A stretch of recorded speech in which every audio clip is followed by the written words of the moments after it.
നമ്മുടെ ലോറൻസ് യോഹന്നാൻ എന്ന് പറഞ്ഞുണ്ടല്ലോ, പുള്ളി അടുക്കളയിൽ യേശുവിനെ കണ്ടേ. പുള്ളി ഇപ്പോൾ ഒരു ആരോട് വിളിച്ചിട്ടുണ്ട്, ഞാനും പിന്നെയൊക്കെ എന്തോ ദുർനടപ്പ് ആചരിക്കാൻ വേണ്ടി പെന്തക്കോസ് വിട്ടതാണ്. പിന്നെ കണ്ടായിരുന്നു പുള്ളിയുടെ പോസ്റ്റ്, പുള്ളിയുടെ വീഡിയോ. ഞാൻ സ്പെഷ്യലായിട്ട് ഒരു ഉത്തരം പറയണോന്ന് വെച്ചിരിക്കുകയായിരുന്നു. എന്തായാലും നമുക്ക് ഈ ഒരു അവസരത്തിൽ തന്നെ പറയായിരുന്നു. അപ്പൊ ഈ ലോറൻസ് യോഹന്നാൻ എന്ന് പറയുന്ന ഈ ദൈവദാസനായിട്ടുള്ള പെന്തക്കോസ്തിന്റെ വിശുദ്ധനായ പരീശൻ, ഈ പരീശൻ ഒരു കാര്യം മനസ്സിലാക്കണം. പെന്തക്കോസ്ത് രീതിയിൽ ഒരു സംസർഗവും പാടില്ലാത്ത ആണെങ്കിൽ നിങ്ങൾ ആദ്യം നിങ്ങളുടെ കുടുംബത്തിലുള്ള നിങ്ങളുടെ സഹോദരങ്ങളെ ആദ്യം തള്ളി നിർത്തേണ്ടി വരും. ചിലപ്പോൾ എനിക്ക് തോന്നുന്ന പുള്ളി തള്ളി നിർത്തിയിട്ടുണ്ടെന്നാ തോന്നുന്നത്. അതല്ലാതെ അവിടെ ഇരുന്നിട്ട് ഇവിടെ ഒരു കാര്യം പറയുമ്പോൾ ആ കാര്യത്തിന് യുക്തിഭദ്രമായ മറുപടി പറയാൻ കഴിയാതെ വരുമ്പോ ഞങ്ങള് ദുർനടപ്പുകാരാണ്, ഞങ്ങൾ വീണുപോയ, എവിടെ നിന്ന് വീണുപോയി? വീണുപോയത് താങ്കളാണ്. ലോറൻസ് യോഹന്നാൻ എന്ന് പറയുന്ന വ്യക്തിയാണ് വീണുപോയത്. താങ്കളുടെ കുടുംബമാണ് ഇവിടെ വീണുപോയി കിടക്കുന്നത്. താങ്കളുടെ കുടുംബത്തിലെ രണ്ടുപേര് വീണുപോയി. പക്ഷെ അവരാരും ഈ എത്ര വിശ്വാസപരമായി ഭയങ്കര പെന്തക്കോസ്ത് വിശ്വാസം എന്ന് പറഞ്ഞാൽ സംസാരിക്കാൻ അറിയില്ലെങ്കിൽ മിണ്ടാതിരിക്കണം. ഇത്രയും സീനിയർ ആയിട്ട് ഒരു പാസ്റ്ററൊക്കെ ഇരുന്നിട്ട് ഈ മാതിരി വൃത്തിയേട് ഇരുന്ന് പറയുന്നതിനകത്ത് ഒരു മാന്യത വേണം. അവരുടെ സഹോദരങ്ങൾക്ക് അങ്ങനെ ആ രീതിയിലുള്ള, അവര് മുസ്ലിം സമുദായത്തിൽ പോയിട്ട് അവര് ഇതുവരെ മോശമായ ഭാഷ ഒരു സ്ഥലത്തും ഉപയോഗിച്ചിട്ടില്ല. ഇദ്ദേഹത്തിന് ഞങ്ങളെ വ്യക്തിപരമായിട്ട് അറിയോ? ദുർനടപ്പ് നടക്കാനാണെങ്കിൽ ഏറ്റവും നല്ല, ഞാൻ ഏത് പെന്തക്കോസ്തുകാരനെയും അല്ലെങ്കിൽ ഏത് ആൾക്കാരെയും വെല്ലുവിളിക്കുന്നു, ദുർനടപ്പ് നടക്കാൻ ഏറ്റവും നല്ല മേഖല പെന്തക്കോസ്താണ്. ഇത്രയും ഓപ്പർച്യൂണിറ്റീസ് കിട്ടുന്ന വേറൊരു സമൂഹം ഇല്ല, വേറൊരു മതവും ഇല്ല. ദുർനടപ്പ് നടക്കാനാണെങ്കിൽ അതുകൊണ്ട് പെന്തക്കോസ്തുകാർ ദുർനടപ്പുകാരാണെന്ന് തന്നെ പറയേണ്ടതായിട്ട് വരും. അതായത് ഞാൻ പറയുന്നത് ദുർനടപ്പ് മൊത്തമാണെന്നല്ല പറയുന്നത്, ദുർനടപ്പിന് ഏറ്റവും കൂടുതൽ സാഹചര്യമുള്ളത് പെന്തക്കോസ്താണ്. ഇത് എണ്ണി ഇരുന്ന് ഇതിനു വേണ്ടി തന്നെ ഒരു ഡിബേറ്റ് വേണ്ടി ചെയ്യാം.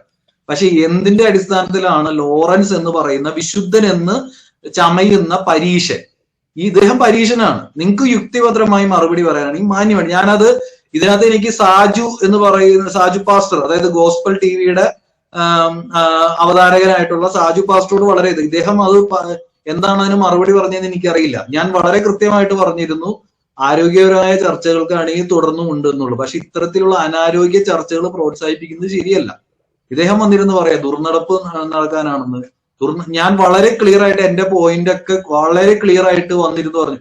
അതിന് മറുപടിയാണ് നിങ്ങൾ കൊണ്ടുവരേണ്ടത്. അതിനു പകരം നിങ്ങൾ കൊണ്ടുവന്ന് വന്നിരിക്കുന്നത് ഒരു തെളിവുമില്ലാത്ത, യാതൊരു കുലബന്ധം പോലും ഞങ്ങൾ തമ്മിൽ ഇല്ലാത്ത ഒരാളെ കുറിച്ച് ഒരു ആരോപണമായിട്ട് വരികയാണ്. ഞങ്ങൾ ദുർനടപ്പുകാരാണ്. എന്താ ദുർനടപ്പുകാർ? ഞങ്ങൾ ഇദ്ദേഹത്തിന്റെ വീട്ടിലും എല്ലാം കയറി, ഇദ്ദേഹത്തിന്റെ പെണ്ണുങ്ങളും എല്ലാം കയറി പിടിച്ചോ? എന്താ ഇദ്ദേഹം എന്ത് തെളിവിന്റെ അടിസ്ഥാനത്തിൽ ഇത് പറയുന്നത്? എനിക്കറിയാൻ പാടില്ല. ഇത് ഇവിടെ ഒരു രീതിയിലും ഞങ്ങള് ഈ പെന്തക്കോസിന്റെ ഇത്തരത്തിലുള്ള കാര്യങ്ങളെ പറ്റി സംസാരിക്കാനാണെങ്കിൽ അങ്ങനെ തന്നെ ഒരു വർഷം ഞങ്ങൾ ഇരുന്ന് ലൈവ് ചെയ്യുക, ഓരോരുത്തരിരുന്ന്. ഇതല്ല ഞങ്ങളുടെ മിഷൻ എന്ന് വളരെ ക്ലിയർ ആയിട്ട് നമ്മളിവിടെ പ്രത്യേകമായിട്ട് പറയുന്നുണ്ട്. ഗ്ലോറിയസ് ഗോസ്പലിന്റെ ഉദ്ദേശം ഞങ്ങൾ ക്രിസ്ത്യാനിത്വവുമായി സംബന്ധിച്ച യുക്തിഭദ്രമായ ഉത്തരങ്ങൾ പറയാനാണ് ഞങ്ങൾ ഇവിടെ ഇരിക്കുന്നത്. അതല്ലാതെ ഇവിടെ ഒരു സംഘടന ഉണ്ടാക്കി നിങ്ങളെ പറ്റി കുറ്റം പറഞ്ഞുകൊണ്ടിരിക്കാനോ നിങ്ങൾ ഇത് ടിപ്പിക്കൽ പെന്തക്കോസുകാരന്റെ കമന്റ്. ഉത്തരമില്ലാതെ വരുമ്പോ അവരോട് മിണ്ടരുത്. നാണമില്ലേ? ഇത് പെന്തക്കോസുകാരെ ധൈര്യമായിട്ട് ഉത്തരം പറയാൻ പാ. നാണമില്ലേ? യുക്തിഭദ്രമായിട്ട് ഉത്തരം പറ. ഞങ്ങൾ ഇനി ഇതുപോലത്തെ വേദികളിൽ ഇരുന്ന് ഞങ്ങള് ക്ഷണിക്കുകയാണ്. അതല്ലാതെ അവരായിട്ടൊന്നും സംസാരിക്കരുത്. അവരൊക്കെ വീണുപോയവര് എവിടെ നിന്ന് വീണുപോയി? ഞങ്ങളെന്താ ഞങ്ങൾ വീണു പോയിട്ടില്ല, ഞങ്ങൾ നിവർന്ന് നിൽക്കുകയാണ്. ഇപ്പോഴാണ് ഞങ്ങൾ വീണവരായിരുന്നു, ഇപ്പൊ ഞങ്ങൾ നിവർന്ന് നിൽക്കുകയാണ്. തന്റെ ഇടം ഉണ്ടെങ്കിൽ കയറി വാ. നിവർന്ന് നിൽക്കുകയാണ്. അല്ല, ഈ ലോറൻസ് യോഹന്നാനേ രണ്ടൂന്നല്ല 4 സെഷനോ മറ്റോ എന്റെ കൂടെ വന്നായിരുന്നു ലൈവ് ചെയ്യാൻ വേണ്ടി. അപ്പോൾ ഒന്നും ഉള്ളിൽ ഒക്കുന്നില്ലെന്ന് കഴിഞ്ഞപ്പോഴേക്കും ഇപ്പോൾ ഒരു ആരോപണമാണ്. കാരണം സാജു ചോദിച്ചാണ് നമ്മളോട് ചർച്ച ചെയ്യുന്നതെന്ന്. അപ്പോൾ പണ്ഡിതൻ പേടിച്ചു, നന്നായിട്ട് പേടിച്ചു, വേർത്തു.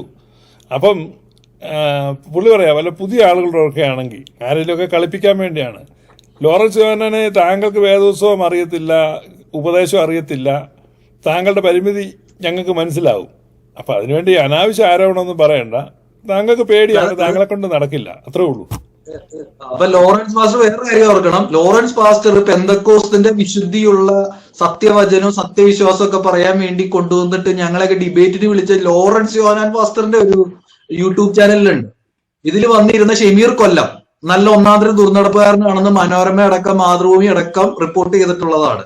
നിങ്ങളുടെ കൂടെ വന്നിരുന്ന പ്രിൻസ് നിലമ്പൂർ, അദ്ദേഹത്തിന്റെ ദുർനടപ്പിനെ കുറിച്ചും പലയിടങ്ങളിൽ നിങ്ങൾക്ക് വായിക്കാൻ കഴിയും. ഞാൻ ചലഞ്ച് ചെയ്യുകയാണ്, ഇനി നിങ്ങൾക്ക് ഞങ്ങളുടെ ദുർനടപ്പിനെ പറ്റി എവിടത്തേക്കും എന്തെങ്കിലും കിട്ടിയെങ്കിൽ അതൊന്ന് ഞങ്ങൾ നേരിട്ട് ഒന്ന് സംസാരിക്കാൻ താല്പര്യമുണ്ട്. നിങ്ങളുടെ കൂടെ ഇരിക്കുന്നവരാണ് ദുർനടപ്പുക. നിങ്ങൾ വാവിഷ്ണക്കാരനാണ്, നിങ്ങൾ കള്ളനാണ്, നിങ്ങൾ സഹോദരനെതിരെ അപവാദം പറയുന്ന കൊലപാതകിയാണ്. നിങ്ങൾ ഇതെല്ലാം പണ്ട് എനിക്ക് വേണ്ട നമ്മുടെ ഒരു ഡിബേറ്റിൽ ജസ്ലിന്റെ മെച്യൂരിറ്റിയെ കുറിച്ച് ഇദ്ദേഹം പറഞ്ഞു. ഇത് ഉത്തരം പറയാനില്ലെങ്കിൽ ജസ്ലിന്റെ മെച്യൂരിറ്റി. പക്ഷെ അത് അന്ന് ജസ്ലിൻ നല്ല അടിപൊളി ഉത്തരം കൊടുത്തു. മെച്യൂരിറ്റി എന്താണെന്ന് അദ്ദേഹത്തിന് മനസ്സിലാക്കി കൊടുത്തായിരുന്നു. പക്ഷെ അതുപോലെ അതായത് ഡിബേറ്റിന് വന്ന് ചീഞ്ഞൊട്ടി നാറിയിരിക്കുന്ന ഒരു മനുഷ്യനാണ് ഈ ലോറൻസ് യോഹന്നാൻ എന്ന് പറഞ്ഞ അദ്ദേഹം. എന്തിനാ വേണ്ടി വെറുതെ വന്നിരുന്ന് ഇങ്ങനെ ഇത് മേടിക്കുന്നത്? ഒരു ആവശ്യമില്ല. ഇത്രയും ചീഞ്ഞു നാറിപ്പോ ഒരു പാസ്റ്റർ കയറിയില്ല. കൂടെ ഇരുന്നവരെല്ലാം പുള്ളിനെ പള്ളു പറഞ്ഞു.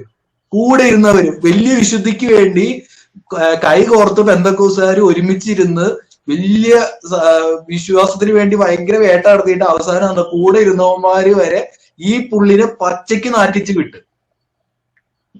ഇദ്ദേഹത്തെ അതുപോലെ ഇദ്ദേഹത്തിന്റെ കൂടെ ഇരുന്ന ആൾക്കാരൊക്കെ നമുക്കറിയാം, ക്ലബ് ഹൗസിലൊക്കെ വന്നിരുന്നു. അവസാനം ഈ പുള്ളി ഇവർക്കെതിരെയൊക്കെ ഇരുന്ന് പറയേണ്ട വന്നു. പക്ഷെ ഞങ്ങൾ ഇതുവരെ അത്തരത്തിലുള്ള ചീത്തപ്പേരുകളൊന്നും ഇവിടെ നിന്ന് കേൾപ്പിച്ചിട്ടില്ല. ഒരു ദുർനടപ്പും ഉണ്ടായിട്ടില്ല. ദുർനടപ്പ് നിങ്ങളുടെ ഇടയിലാണ് ഉള്ളത്. ദുർനടപ്പ് പറയാൻ ഇഷ്ടം പോലെ എന്തെല്ലാം കഥകൾ. അല്ലെ തന്നെ ഈ പുള്ളി അടുക്കളയിൽ യേശുവിനെ കണ്ടെന്ന് പറഞ്ഞ് കിടക്കുന്നത് പുള്ളി അവിടെയുള്ള ഒരു സായിപ്പ് പ്ലംബറെയാ കണ്ടത്. അതാണ് ആ നാട്ടുകാർക്കെല്ലാം അറിയാം. അപ്പൊ നിന്റെ അടുക്കള പ്ലംബറെ കണ്ട കഥ ഞങ്ങളെ കൊണ്ട് പറയിപ്പിക്കരുത് ലോറൻസ്, നീ മര്യാദയ്ക്ക് പൊക്കൂ.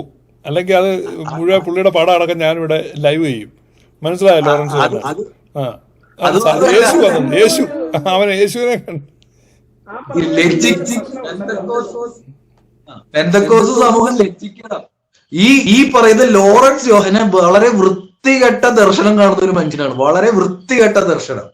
അതായത് പണ്ട് നിങ്ങൾക്ക് ഓർക്കാറില്ല, ഷിബു പീഡിയക്കലിലെ ലിംഗമാണ് ഇദ്ദേഹം ദർശനത്തിൽ കാണുന്നത്. ആലോചിച്ച് നോക്കും, എത്ര വൃത്തികെട്ട ദർശനങ്ങളൊക്കെയാണ് ഇത്. ഈ ആവശ്യമില്ലാത്ത ഈ പോണോഗ്രാഫി ഒക്കെ ഇത് കണ്ടിട്ട് കിടന്നുറങ്ങുന്നതുകൊണ്ട് പറ്റുന്നതാണെന്ന് തോന്നുന്നു.